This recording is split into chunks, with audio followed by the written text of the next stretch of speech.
Welcome to the Anxiety Coaches Podcast, a relaxing and informative show where we explore anxiety, panic, and PTSD, sharing how you can overcome them for life.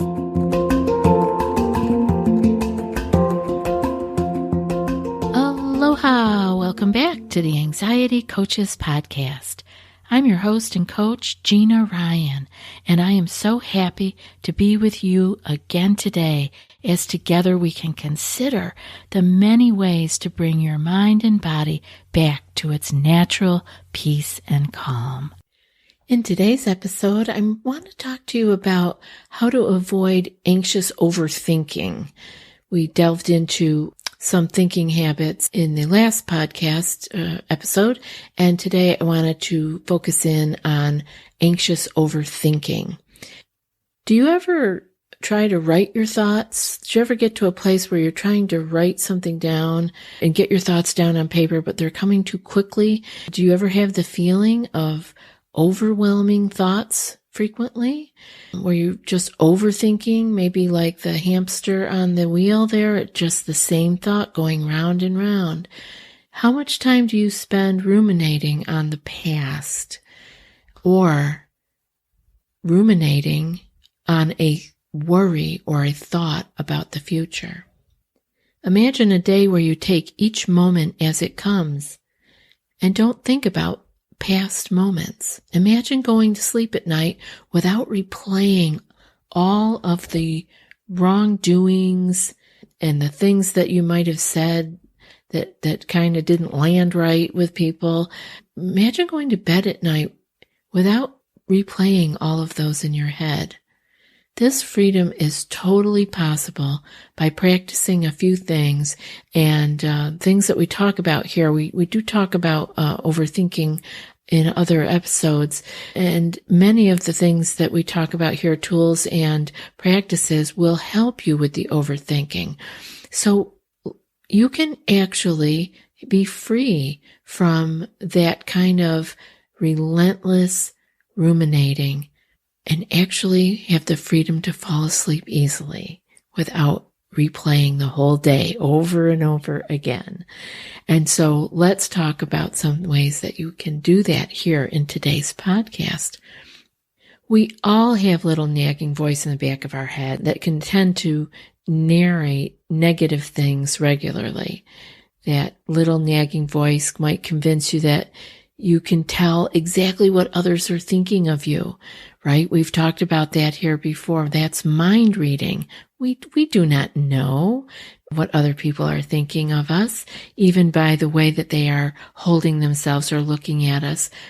No, that is mind reading, and it's not possible. That is a negative way of thinking and a way of overthinking something that isn't your business, because actually what others are thinking of you is really none of your business. You have a lot to take care of just with yourself. When you believe these things, these stories you've made up in your own mind about what others might be thinking of you, for example, you're only creating more destruction in your own life. It's negative thoughts that you don't even need to be entertaining. Instead of replaying each conversation that you've had, focus your attention on the present moment. When we remember the past, often anxious thinkers typically see more negative than they do positive. We can change that. We can let go of the past, especially those problem issues that are already done and over with. It is water under the bridge. Let it go. It's okay. And it's actually a good plan to let go of those. What conversations or behaviors do you think about when you're replaying negativity in your head? Are there people that you actively avoid because you're afraid of what they think of you? Now is the moment where you can let yourself let go of those things and begin to move forward. Move forward and be in the present moment. We're moving out of that past of rethinking everything that already happened and moving ourselves forward into the present moment. You no longer need to ruminate over the past. Are there memories that make you sad or angry or fearful for the future? You can let these things go also by releasing your regrets and turning them into a tool for positive growth. Why let them go? Because you cannot change what has already happened, and you cannot predict what is going to happen. So there's no reason to be over-examining the future and over-examining the past. Neither one are a place where we have power. You can accept what happened already in the past, and that will help you to avoid overthinking it. And so I want to talk a little bit about how to let go of regret, because everybody can get stuck there from time to time. And if you can have these tools handy for you, you won't need to be doing that. You won't need to go down the wormhole with regret. Now, let's get going here with our overthinking that we're talking about and focusing in here on regret. I have some strategies here you might want to try. The first one is to get curious about what exactly you have regret about.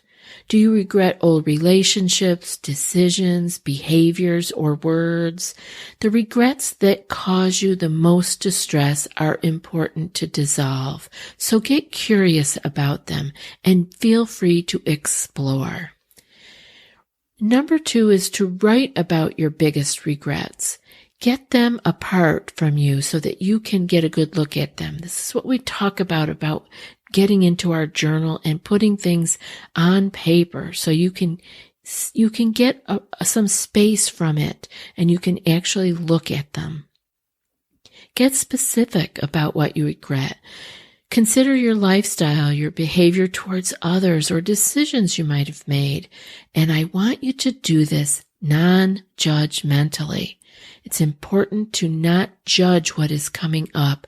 I want you to just be aware of it. Look at these regrets as number 3 and think about what lessons you can learn from them. Silver linings again are there, believe me. And you don't need to use regrets to try to be perfect. Instead, you can look at them as opportunities to learn something new about yourself in a positive way. Number 4, practice forgiveness.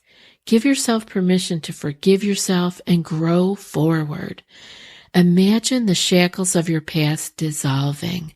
You will naturally struggle from time to time, but remind yourself that that's okay. That is part of the human experience. Number 5, decide how you want to move forward. Though you can't control every aspect of life, you can control the decisions you make based on your present moment. You don't need to hide away in shame or continue to doubt yourself. Instead, use this awareness now to rise up and embrace each moment with a stronger compassion for yourself. Let your compassion for others grow. Regret helps us to feel compassion for others because we can put ourselves in their shoes when sharing difficulties, even if we are on different paths. So when you're stuck in the feelings of regret, you can instantly relate to all who have felt what you feel. This is powerful. This gives us our place, our right place in common humanity. Because what you are feeling, you are not alone. If you are feeling it, it has been felt by others also. So when you get stuck in that, instantly turn it and relate to all of those who have felt what you are feeling. You grow through both your struggles and your successes. You can use these moments of regret to re-energize your efforts to live your fullest life and love yourself completely. You know, that little nagging voice that we all have here and there? If yours is really too much and your overthinking has gotten to be labeled a nagging voice, have you noticed any constant chatter in your head that can put a negative spin on your day? What do you do during times of frustration with yourself? You have the power to confront this voice, this nagging voice in the back of your head that tells you you're not enough. You can bring forward in your mind your successes and your joys. You can remind this nagging negative voice that, yes, you can be frustrated with yourself, and yes, you can have a negative spin on the day, but wait, I'm going to pause now and bring forward some successes and joys too. Start by simply hearing what you say to yourself each day through each interaction and situation and your self-talk. Think about how your motivation relates to the way you're speaking to yourself each day. When you're in a good mood, how do you talk to yourself? When you're in a bad mood or having a terrible day, observe the way that how you speak to yourself may change, or notice if it stays the same. Just observe. Listen to that little nagging voice and when it is coming about. If you say something like, I'm just going to keep disappointing people, you could replace that thought with, I am growing each day. I am learning each day. Because you are growing each day and you are learning each day. This isn't saying I'm never going to disappoint people again. We can't turn things around like that because our mind and body will know that's not true. But we can remind ourselves, well, wait, no, I'm not just going to keep disappointing people. I am growing each day. I am learning each day. This type of reframing the way you treat yourself will have a huge positive long-term effect. You will notice your thoughts becoming more positive. Pay attention to how your mood changes as a result. Now, how about social anxiety? I know there are people out there struggling with social anxiety. It's extremely common, and it's also another place where we get caught up in overthinking. Do you overthink every social interaction that you have? How do you feel when you're approaching a large group of people? Some people thrive more when they are surrounded by people, right? The extroverts, they feel good around a lot of people. Others need some quiet time to recharge. That would be the people leaning more toward the introversion side. Think about how you feel when you're in large groups. Just notice the experience that you feel. It's common for our thoughts to speed up in social situations because we're paying attention to so many different things. The larger the crowd, the more there is to pay attention to. And for many people, this can be overwhelming. Luckily, there are a few things that you can do to help ease social anxiety that you might be feeling, regardless of the situation. So let's talk about a few of those because, boy, can the overthinking mind take over here. First thing you want to do is to get curious about the fear that you're feeling. Is there something specific that you're afraid will happen? Consider the feelings you feel when you think about an upcoming social situation. Many people are worried about it and in the distress long before the social situation even arrives.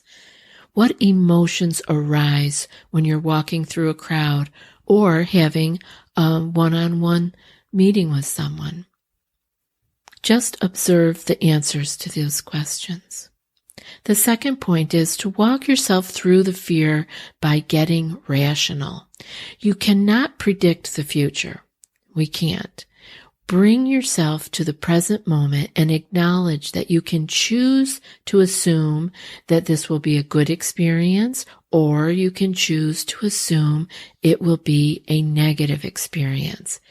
And I want you to know, even if you cannot get yourself to look at it as it might be a good experience, remember, whether it's a good experience or a negative experience, you can handle either one. And therein lies a lot of freedom. knowing either way you can handle it. Number 3, be compassionate with yourself. All moments are good times to unconditionally love yourself. Be compassionate with yourself. Number 4, ask a friend to go with you to social situations that may make you nervous or really anxious.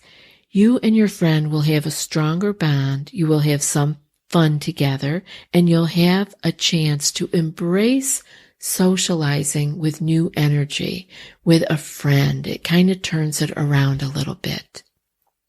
When you can move past this fear, you can expand your horizons even further, continuing to grow, continuing to learn, and to continue your self-compassion by moving through the fear and getting curious about it, rather than shying away from anything that might be out of your comfort zone.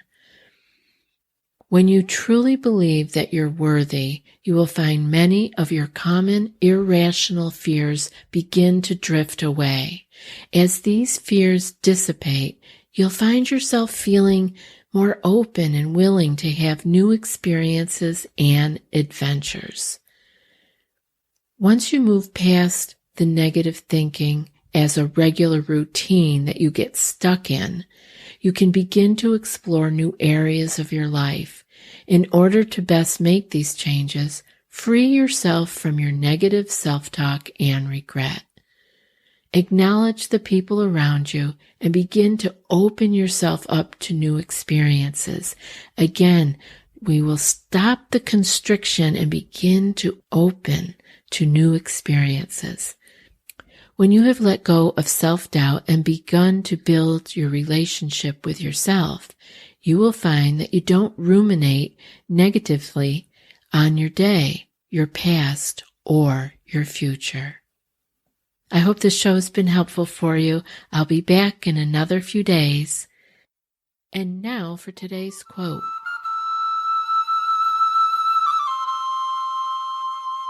You only have control over 3 things in your life: the thoughts you think, the images you visualize, and the actions you take.